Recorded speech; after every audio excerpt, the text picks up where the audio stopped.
Hello, and welcome to another live episode of Unpacking Mormonism and Other Religious Trauma with Sarah and Mason. We're excited to be here today. How are you feeling, Mason? Good. I'm doing well. Good.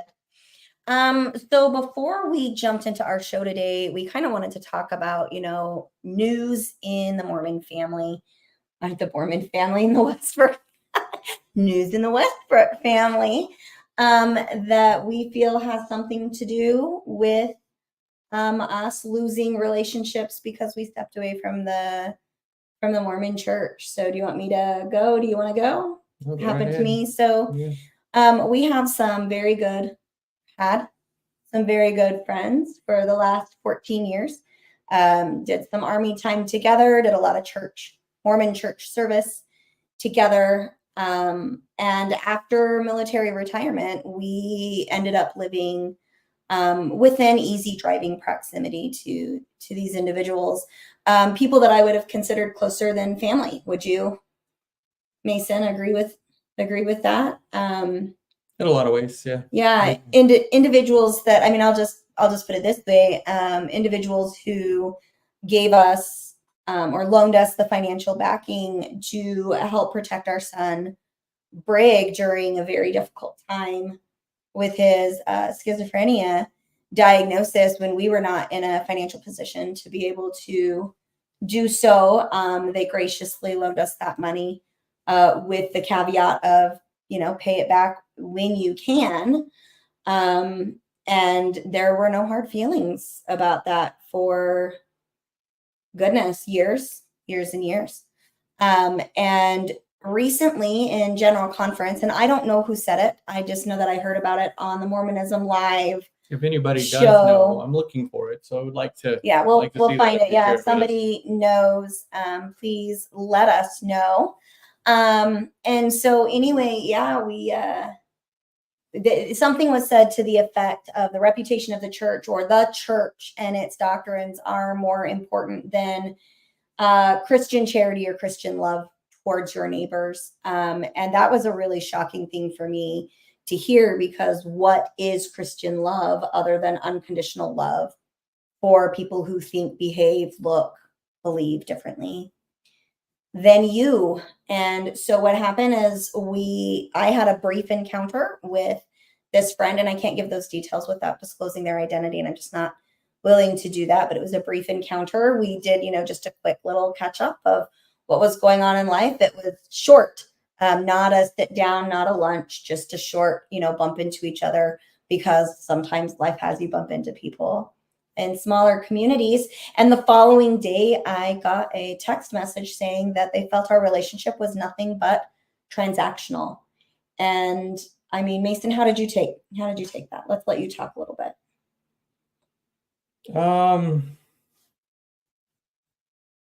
I guess my initial approach is always, well, I can sort of see where you're coming from.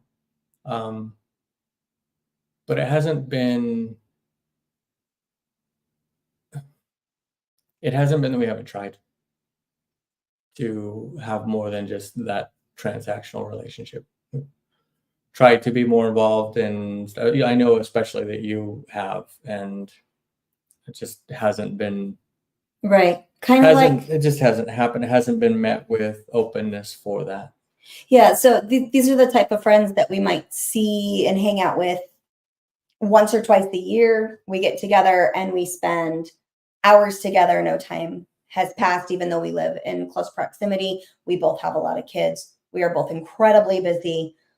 We both have jobs in the medical field, which is where the bump in occurred, to each other. And yeah, I would say that our busy lives have interfered with the ability to nurture the relationship, but that none of the status of the relationship had changed until we received this text message. So I reached out to both of them and asked for conversation, like, hey, can you help me understand, like, what's going on? Have we said or done anything that would have influenced this shift? Because we were both kind of caught off guard. I think both of us shed a lot of tears. We were really surprised, because that is not how we feel at all. And so the text message I got back was, "It's been a crazy busy week, so sorry I've not responded in a timely manner. I appreciate you reaching out to me and giving me some information about the situation. I do not feel that any particular thing has come between us, but more that we have grown apart as life philosophies have changed.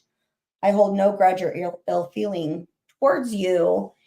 And I think that that was really telling, because the only thing that could be construed as a philosophy that has changed would be our participation in the Mormon faith, or the Church of Jesus Christ of Latter-day Saints. And so I took some time to think about that, because my first response was very defensive, in the sense of my philosophies have not changed. The dogma has definitely changed. The prescription of what I assigned those philosophies to have changed. And so I put together a meme today, Alex, if you could pull that up for us. I kind of wanted to say, okay, well, then what is a philosophy? Nope, not that one. Brene Brown's awesome. We'll get there. There we go. And Florida State University has this statement when you put in, what is a philosophy? This is one of the things that came up from Florida State University. I could not find the actual person at Florida State University that said it, but this is on the Florida State University's website. And they say, quite literally, the term philosophy means love of wisdom. In a broad sense, philosophy is an activity people undertake when they seek to understand fundamental truths about themselves, the world in which they live, and their relationship to the world and to each other. I absolutely love this definition. This is the first thing actually that came up in my Google search when I put in, what is philosophy, or what does philosophy mean? I don't remember exactly what I Googled, but this was the first thing that came up. And so Mason and I kind of talked about, okay, what are our philosophies? And I would say for me personally, and Mason, I'll let you jump in with your personal philosophies here in a second.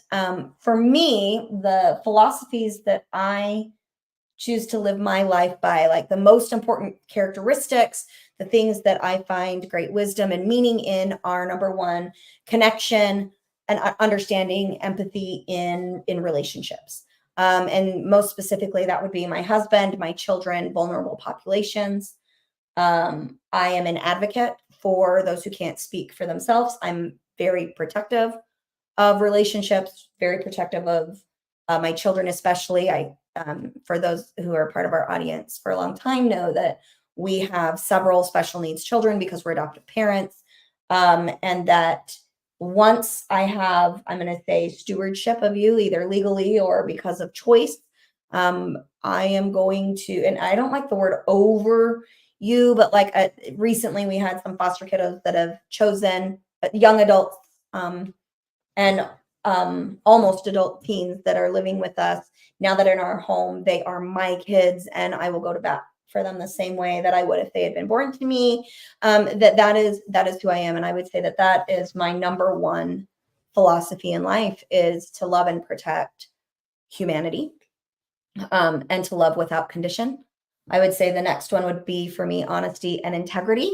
Honesty is transparency and accountability. That goes a part of that honesty. And then I love Brene Brown's definition of integrity. This is what I would define integrity as, which is choosing courage over comfort, choosing what is right over what is fun, fast, or easy, and choosing to practice our values rather than simply professing them. And for me, this would also say choosing integrity when nobody's looking. So this would be doing what is right, both when you have an audience and then also when you do not have an audience.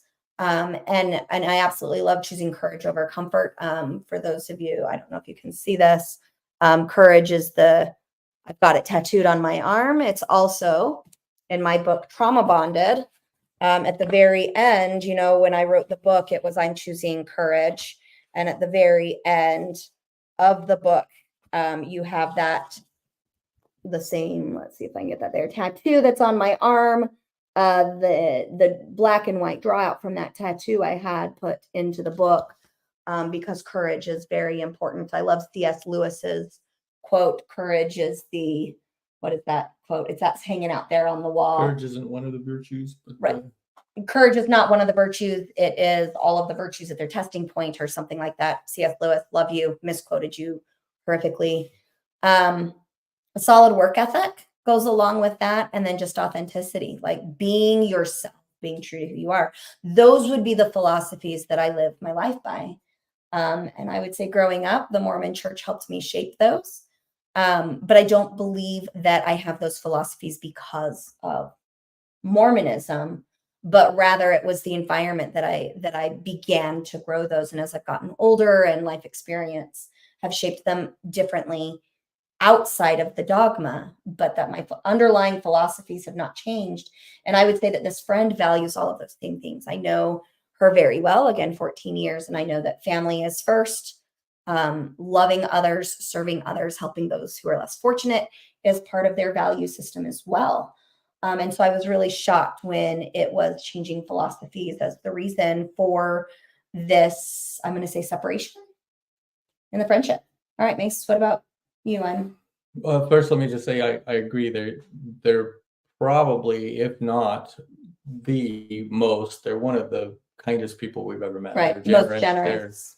They're terrific people, and I don't feel like that's changed because of this choice that they've made. Correct, I agree. I think that Mormonism doesn't allow for relationships with people who disagree on a fundamental level with your religion. So they're not able not to. The deep nurturance of it. Like now it feels very surface. Right. Would you agree with me on that? I think that the transactional has come from that. Right now, you can't get too close. You can't be close to them. You can't listen to what their thought processes are, what's changed. You can't, because you might start to believe them. Right. I can no longer maintain the closeness that we once had because you're now dangerous to my testimony Right. and belief system. Is that what you're saying? Yeah. Well, and let me just kind of, this just came up on my Facebook feed this morning. It's a distant cousin that wrote this, and this is all political. The post itself is not the point. It's one of the responses. But the fact that Disney Plus will release a movie about a girl getting pregnant by the devil in a one-night stand, but Disney, Amazon, Netflix, and Hulu all refuse to stream Sound of Freedom should tell you everything you need to know. Okay, fine. You talk about that, whatever, right? But right. One of my other family members, this is what she writes. She says, "What movie so I can avoid it?" And that's the thought process that I feel is so dangerous, is that, oh, you've left the church. Well, let's not talk to you anymore because we don't want to get sucked into that. When for me, and you know what? I've been there. I understand why that happens. Being on this other side, if someone that I respected greatly made a choice to walk away from something that they had been completely dedicated to for 45 years of their life, I would want to know why. I want to know what's going on in that person's life. And some of that is because I've grown a lot over the last 10 years. Yeah. I don't know if I could have done that as a 25-year-old. I don't know if I could have done that. But that's because Mormonism and cult-like organizations, they don't want it. And so they do everything that they can to openly, overtly, and covertly discourage it. Right. And I think that in this case, that's what's happened. Like, this person hasn't ever asked me, what changed? What's going on? They've never asked me. I know that you've talked to them about it a little bit. They've never asked me about it at all. Yeah, so they asked me, what are some of the reasons? And one of the things that I had said at the time was, I'm really struggling with the discovery that Joseph Smith struggled with what I would call appropriate sexual boundaries, that he was coercive in his relationship with minors, and that I felt that he'd had an affair. Based on the information, I felt that he'd had an affair with Fanny Alger. And her response was, well, if it was an affair, I'd have a problem with that. And then she came back later and said, no, it wasn't an affair. It was a polygamous relationship. And I know that there's a difference of opinion on how that all works. But beyond that, there hasn't been any discussion at all about some of those challenges. And that's not abnormal. Like, again, I said, these friends are those, we are so busy with our families and our jobs and whatnot. Like, she homeschools her kiddos, so she is full-time, pedal to the metal going.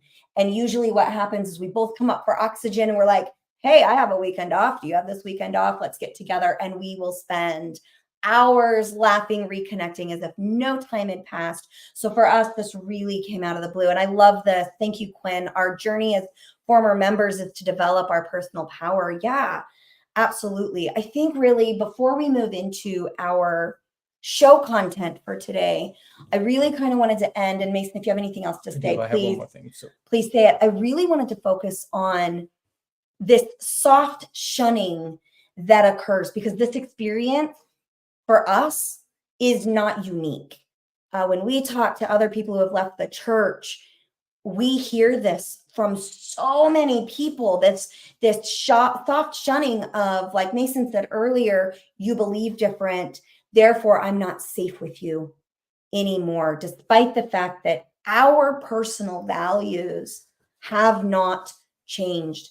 The only thing that's really changed for us is the credit we used to give to the church for doing our best to live good, decent human lives.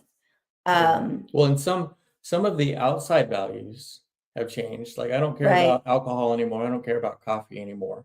I don't care if somebody decides that they want to have sex outside of marriage. Right.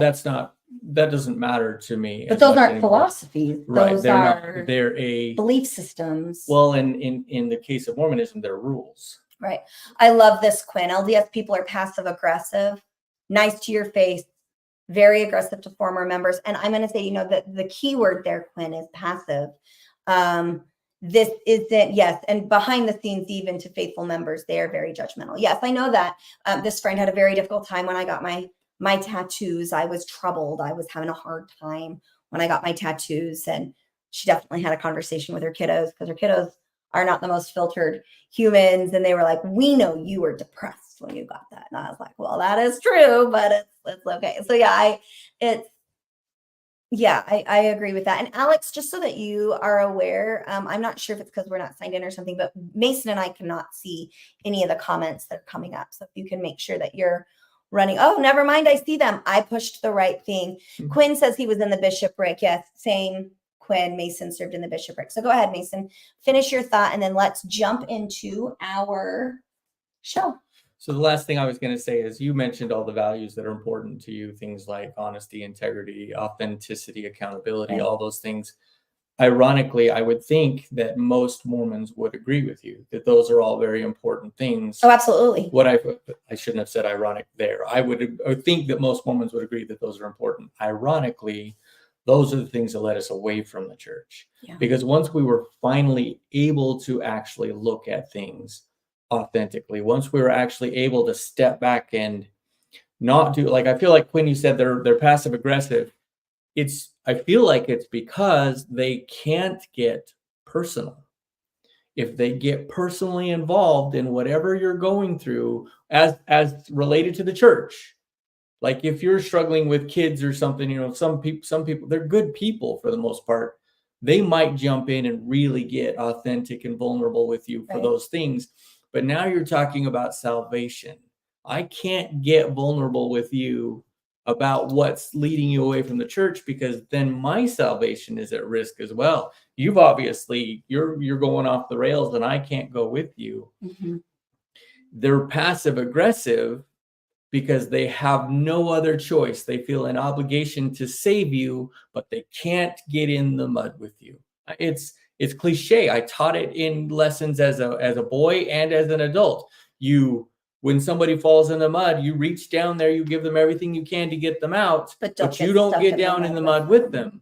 Well, in my opinion, Jesus jumps down in the mud with us, and he sits there and he just is.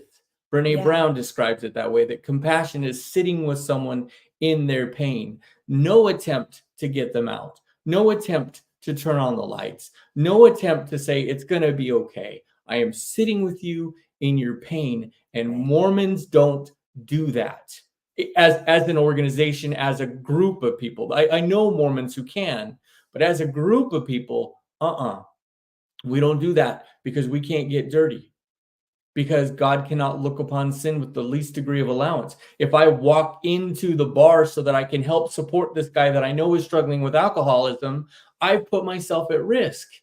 If I go with you because you're thinking about having an affair, I put myself at risk. I can't get close enough to you to actually help you, Right. because it puts me at risk. And so I become passive aggressive. I'm like, no, man, you can't do that. No, man, you can't do that. You suck. You put your family at risk, like my brother did, right? You're going to ruin everything. You can't do that. But no questions of what's going on, man. Right. What's going on in your life that has led you to this place? Right. Let's chat. Let's understand each other. And at the end, like, my dad has done a pretty good job of this. It took him a while, but yes, he's At done much the better. end, my dad listened pretty well. I think he listened as well as any active Mormon can. And at the end, he's like, yeah, I don't agree with that. I don't think that your facts match up. I don't think that, blah, blah, blah. Great. I don't need you to believe everything that I believe, but nobody listens. I shouldn't say nobody. Yeah, I was gonna correct you here. Like, there are members who do very well at this, but I have found that those members, once they learn how to do that, they do walk away. And I think that that's part of the risk. And I love what Quinn said earlier. Alex, if you could put that back up. Great point. Integrity leads us to deeper places. Integrity means we can't stay in a church that is demonstrably false. And then I go back to that Brene Brown quote. Alex, if you could pull that back up. Integrity means stepping outside of your comfort zone. It means taking action to do the right thing, even when you're uncomfortable. Right. And I love that. And my heart is breaking because of this situation, because again, for me, this family has had my back, has listened better, has been there for me when my biological family, my family of origin, chose not to. They've probably done more for us than about anybody else. I can think of at least one person who's done more. Which I think is probably why they are saying we've done so much for you and it's transactional. And, I think that the challenge is that when you get to this place where your prophet is telling you that the church is more important than Christian charity and loving of your neighbor, that the reputation is more important, that it leads you, because you follow the prophet without question, it leads you to act in ways that are very out of character. Yeah. I appreciate our audience allowing us to be vulnerable. Mason, I absolutely loved your rant there, but want to say that this is not every member. I still have some friends, my friend who edited my book, who is very much active in the Church of Jesus Christ of Latter-day Saints. However, she takes a very nuanced approach to it. And she is still a sister to me. But the loss of relationships, the soft shunning that comes out of these cult-like facilities, as our producer said before the show, is incredibly damaging and oftentimes is worse than death. Very challenging there. My statements weren't meant to define Mormons. That's probably how they sounded. It's not meant. Did. That's okay. Well, that's why I'm going to clarify. It's not meant to define Mormons. What it is meant to do is allow us to talk about the fact that most of our experience has been this way. Right. There are occasions, there are some people who aren't like that, but by and large, overall, and in listening to post-Mormons talk, by and large, this is the response that we get from Mormons. Right. And so I don't have any desire to define Mormons. I know that there's people out there that don't do this. What I want is for us to be able to talk about the struggle and the pain that comes from this type of response. Well, and I think one of the challenges is that within the church system, they define post-Mormons or ex-Mormons as being dangerous, that we're angry, that we want to tear the church down, that we're sinning, that we are leaving and become liars and those types of things. And I'm here to say that the majority of the people that I know who have left the church are still honest people who love to serve, who give, who are very generous and loving, and that we really need to approach this. You know, I'm a firm believer in Brene Brown's let's talk about the vulnerability. Let's name it to tame it. And once it's been brought to light, we can do this. I really hope that in time this relationship can heal, because for me, I love these people more than family. And that is not because of the generosity they have shown us. That is because, like, for me, I feel and have been in a lot of ways at times a second mama to their kiddos. I love those kids as if they're my own. I love them as if they're my brother and sister. If they are listening, friend who's male, the hug that you gave me in your office was healing. I was having a totally shit day and really needed that hug. I feel very betrayed that following the hug, the next day, I got the everything's transactional, because that was very unexpected. I'm gonna start crying again. We've shed a lot of tears. We love them with everything in our hearts, but I'm going to talk about it because this is a problem from some of the best people I've ever known in my life. To say that we're drifting apart because belief systems have changed is excruciating. This isn't what your church teaches, but in our experience, this is what the Church of Jesus Christ expects you to practice. Church of Jesus Christ of Latter-day Saints expects you to practice. Yep. All righty, let's move on. The laying on of hands, blessings of comfort. That is what our show is supposed to be about today. If you would like to donate to our show, here is our Venmo. Thank you, Alex, for putting that up. Alex is our amazing behind-the-scenes producer. We have moved to the farm. We are recording live today from the farm. And our nonprofit organization should be going live here in the next 30 days or so. So you today, if you'd like to donate to our show, you can do so here.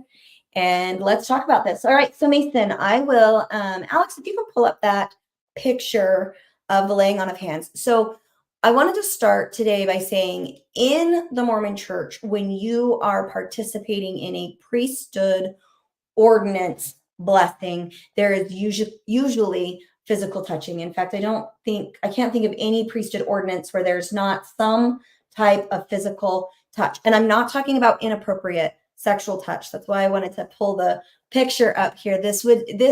What you are seeing is what the Mormon Church would consider the laying on of hands, which is placing your hands on somebody's head.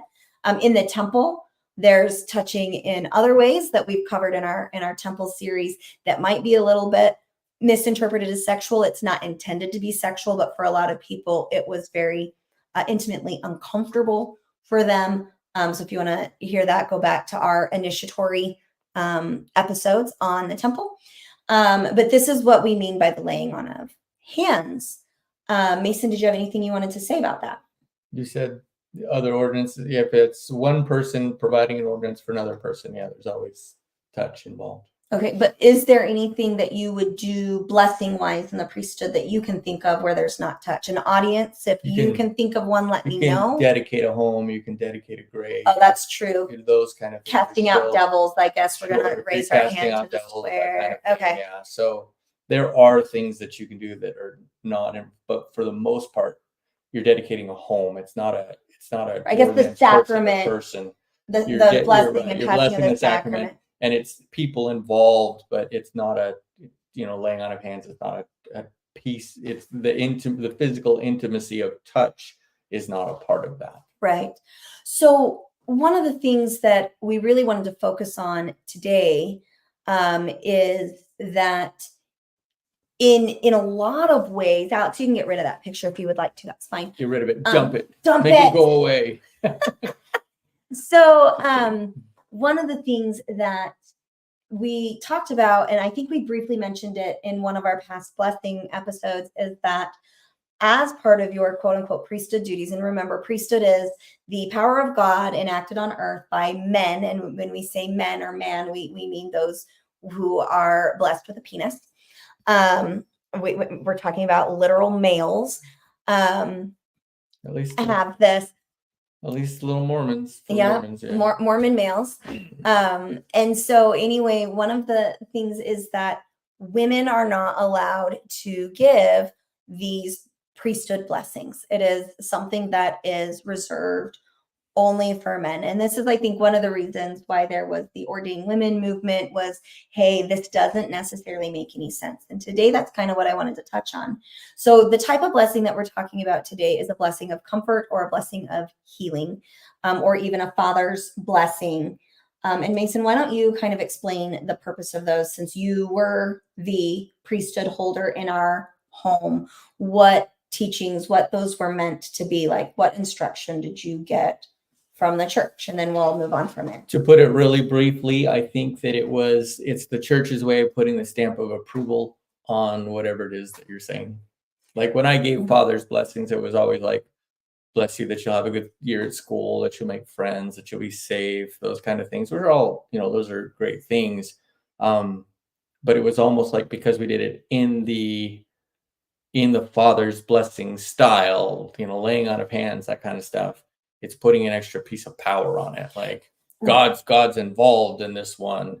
But I always felt like it was God and the priesthood holder are pronouncing this upon me. So because there's that piece of heavenly power from it, my blessing that I'm going to do well in school and be protected.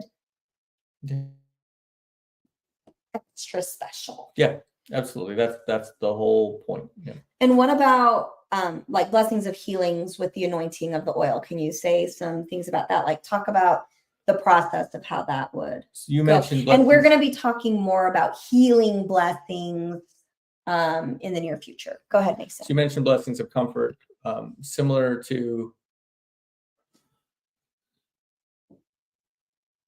All right. Sorry. Our producer just gave us a quick blip. That's fine, Alex. We got you. We're good. Keep going, Mason.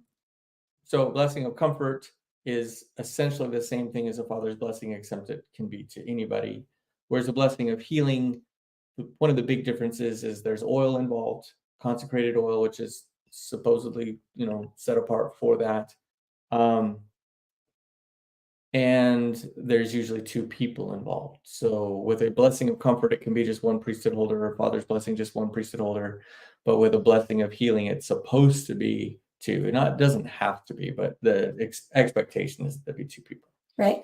I would be really interested in knowing kind of where the anointing of oil within the Mormon faith came from. Because I know, kind of the anointing from the Old Testament and whatnot. What I really wanted to focus on today is the power of that. So when we talk about feeling soothed and connected with other people, one of the things that happens with skin to skin touch, Mason,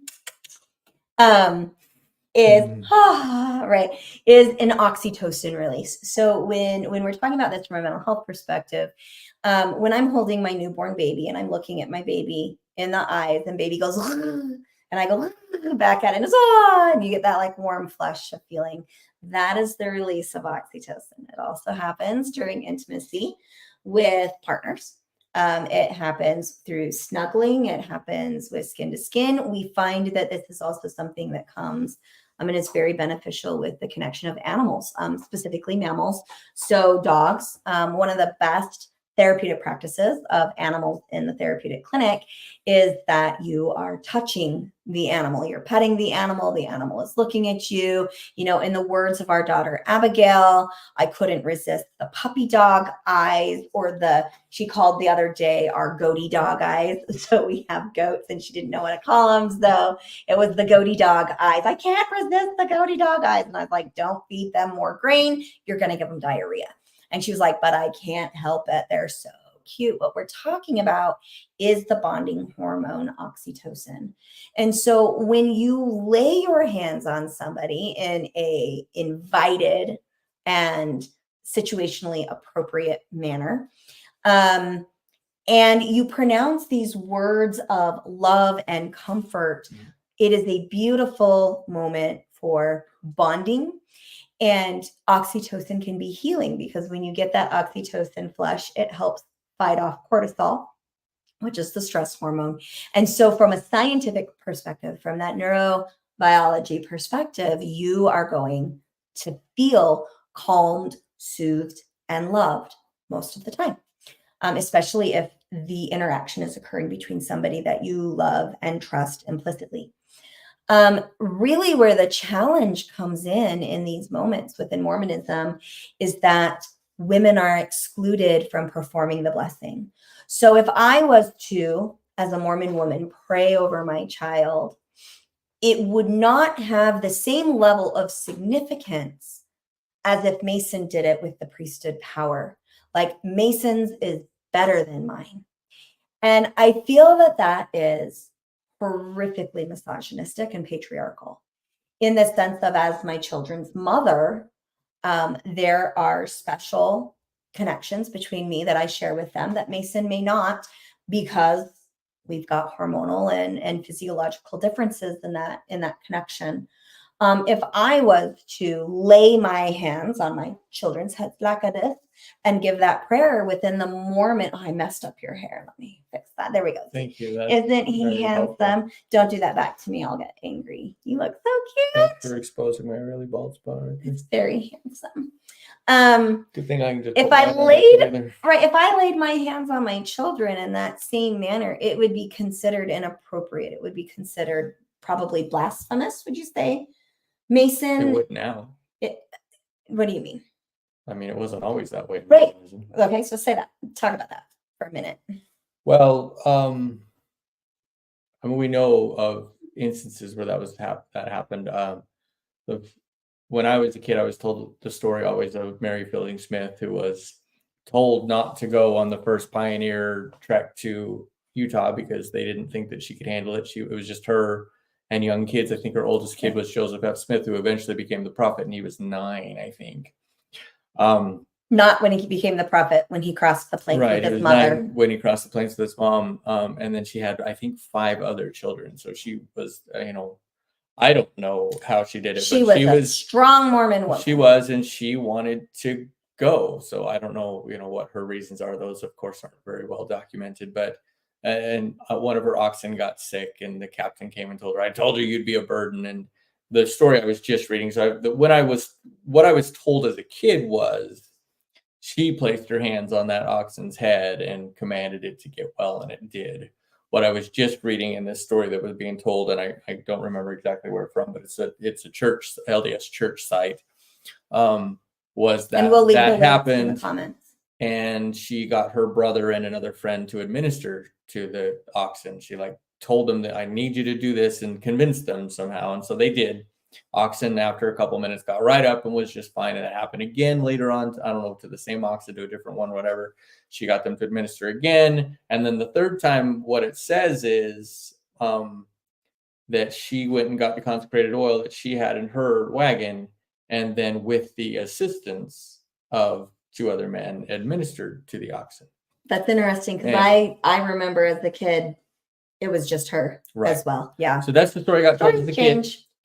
Can't speak to whether or not, that was just hearsay, or if that's what was told in the history. We know, if you've spent any time in the ex-Mormon community, that stories get changed. That history gets changed for them. It's one of the reasons that we walked away. They rewrite it. They whitewash it. Right. They're not accountable for what was going on.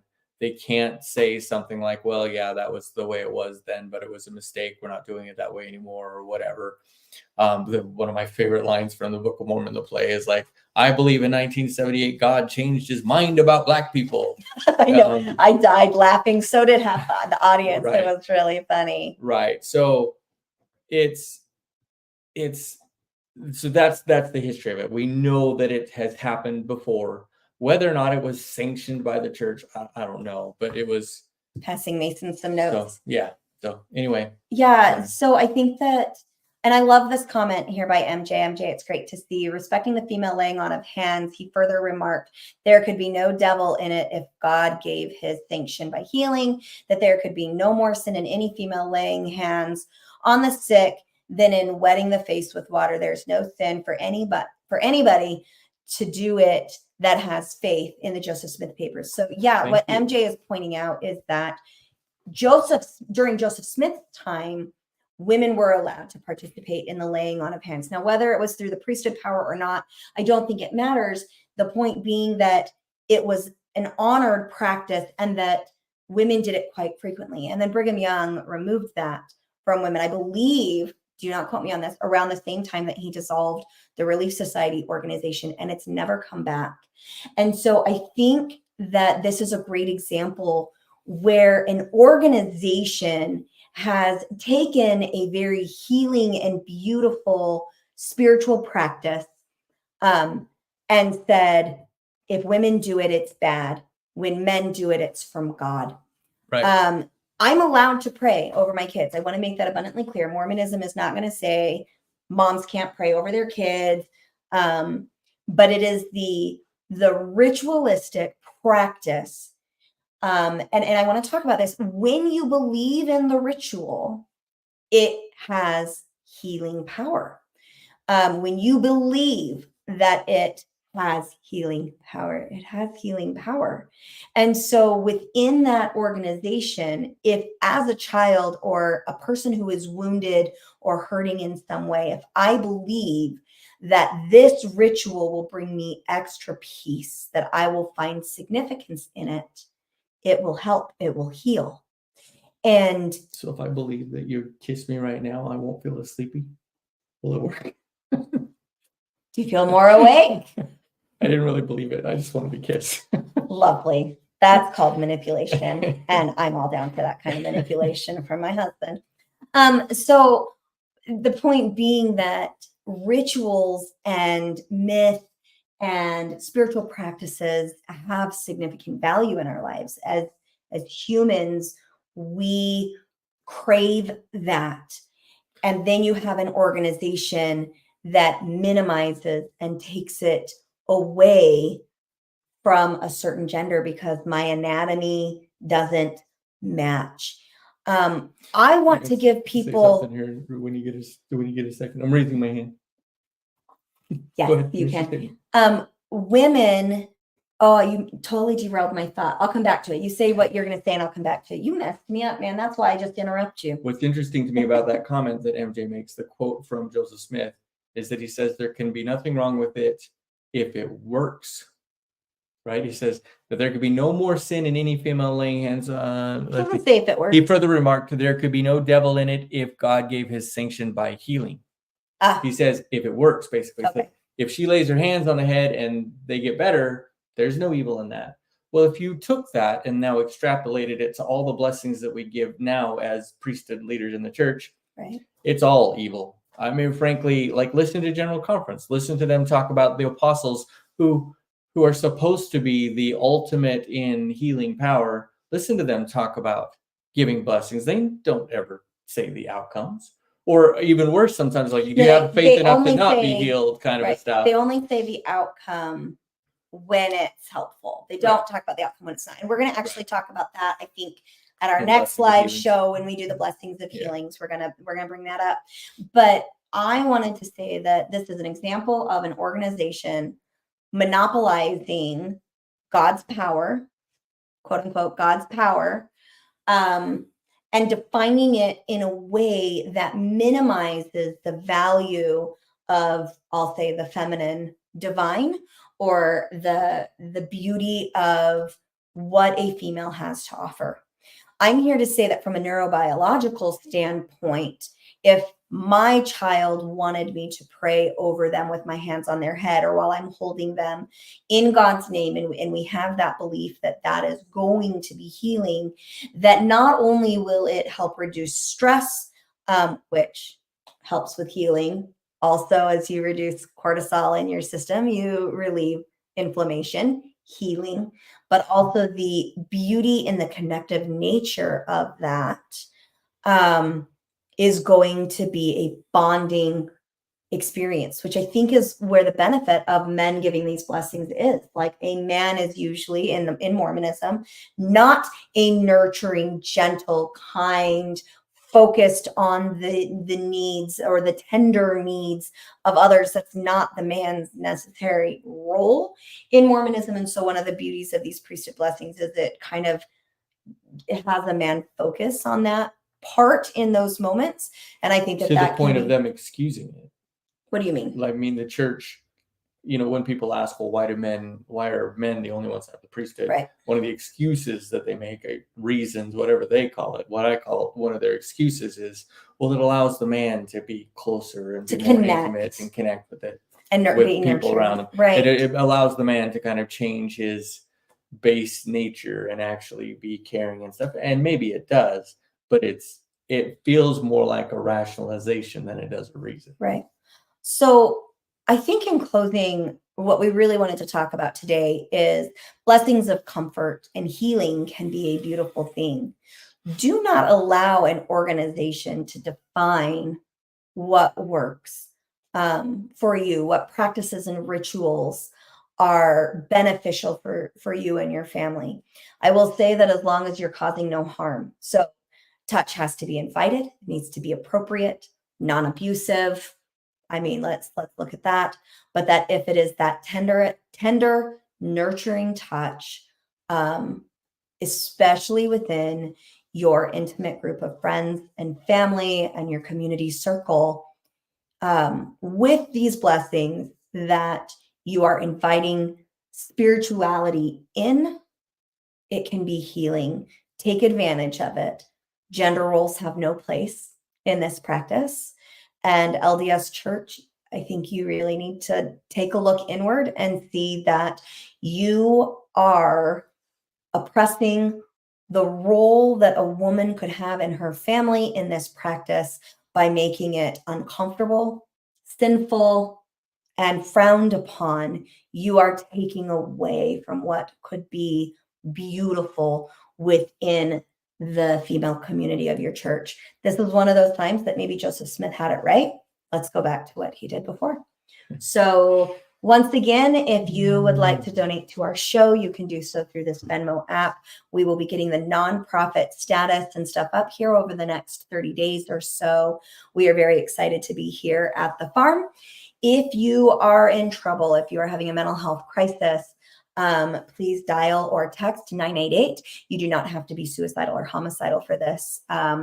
They stayed on the line with me when I was struggling at one point. And then just a reminder from our producer, consent is an always. Also, removal of consent can occur at any time, and we need to respect that removal of consent. So thank you so much for joining us today. Leave your comments here. And if you'd like to get in touch with us or interact with us, or even give us some suggestions or constructive criticism, please do so by emailing us at daisygirlcommunications@gmail.com.